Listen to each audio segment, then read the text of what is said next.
Tadi kita melanjutkan ke Pak Mahfud. Pak Mahfud, kalau Bapak berbicara ini fakta sejarah yang secara umum dicerna baik oleh masyarakat. Tapi perbedaannya sangat mencolok ketika pernyataan Mbak Monik sama Pak Mahfud. Dilanjutkan boleh Pak Mahfud?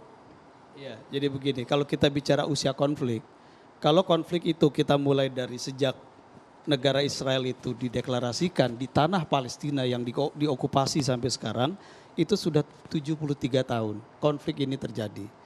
Tapi kalau kita tarik lebih maju, misalnya konflik itu muncul sejak negara Palestina itu dideklarasikan tahun 88 di Algier, dan itu pemerintahnya pengasingan sejak itu, maka usia konflik ini 33 tahun. Konflik antar negara, ya. Nah, kalau kita maju lagi sejak ada kesepakatan Oslo yang kemudian melakukan pembagian wilayah, 3 wilayah tadi, itu terakhir adalah di Oslo pembagiannya, konflik ini sudah 27 tahun. Jadi konflik antara negara Israel yang mengokupasi tanah Palestina dengan negara Palestina yang belum sepenuhnya merdeka ini usianya sudah panjang. Dan kalau kita lihat sampai sekarang fakta yang terjadi adalah wilayah Palestina yang disepakati atau yang merujuk ke resolusi PBB tahun 47 itu semakin sedikit ya, karena dikolonialisasi baru oleh Israel dengan pemukiman baru yang ilegal, dan termasuk juga yang di Gaza.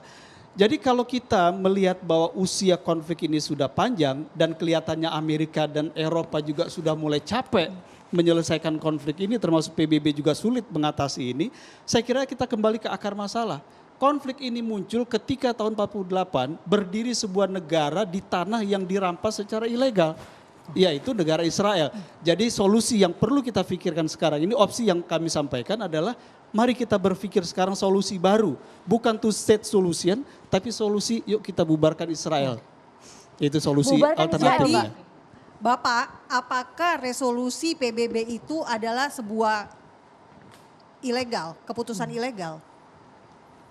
Resolusi PBB itu peristiwa yang legal, peristiwa politik yang legal.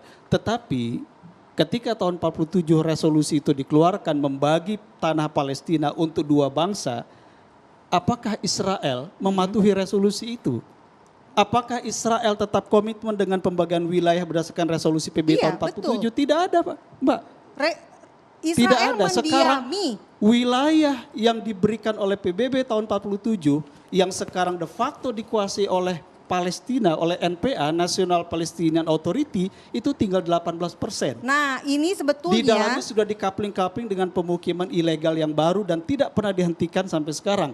Artinya apa? Artinya Israel terus melakukan kolonialisasi di atas tanah Palestina dan tidak akan pernah berhenti sampai kemudian bangsa Palestina betul-betul keluar dari wilayah ini. Nah, ini sebetulnya saya merasa bahwa pada tahun 1948 ketika Israel resmi berdiri karena ada pembagian tanah, inilah yang menyebabkan adanya penyangkalan sejarah. Tidak ada pengakuan dari seperti Bapak ini, Bapak-bapak, karena apa? Karena sebetulnya Israel itu resmi dan keberadaannya diakui oleh banyak sekali negara di dunia. Hanya 30 negara yang belum mengakui legalitas Israel. Belum berhubungan diplomatik dengan Israel. Artinya apa? Artinya keberadaannya legal. Gitu. Sejak tahun 1948. Betul. Nah, pertanyaan saya kenapa dianggap mengokupasi? Jelas-jelas tanah itu, Bapak, tahun 135 Masehi diubah namanya dari Yudea menjadi Syria Palestina oleh Kaisar Hadrian, orang Romawi. Orang Romawi saat itu menguasai tanah Yudea. Yudea artinya apa? Yehuda. Yehuda artinya apa? Anaknya Yakub. Yakub itu siapa? Israel. Gitu loh. Wilayah Israel saat ini sama persis dengan wilayah peta kalau Bapak lihat di tahun sebelum Masehi, sama persis Pak petanya. Keberadaan Mesir, tetangganya siapa? Israel, sama persis. Oke, baik, kita dengarkan argumen dari Pak Mahfud, singkat saja Pak Mahfud. Baik, kalau kita mau bicara soal tanah Palestina dan keberadaan bangsa-bangsa yang ada di atas tanah itu, kita mau bisa tarik mundur terlalu jauh juga bisa. Tetapi dalam konteks politik internasional, semua kita merujuk kepada keputusan-keputusan kolektif yang sudah pernah dibuat. Ya, Bapak tidak setuju dengan keputusan PBB kita loh. kasih kesempatan dulu merujuk kepada Pak Mahfud, resolusi Mbak PBB Monik. tahun 47.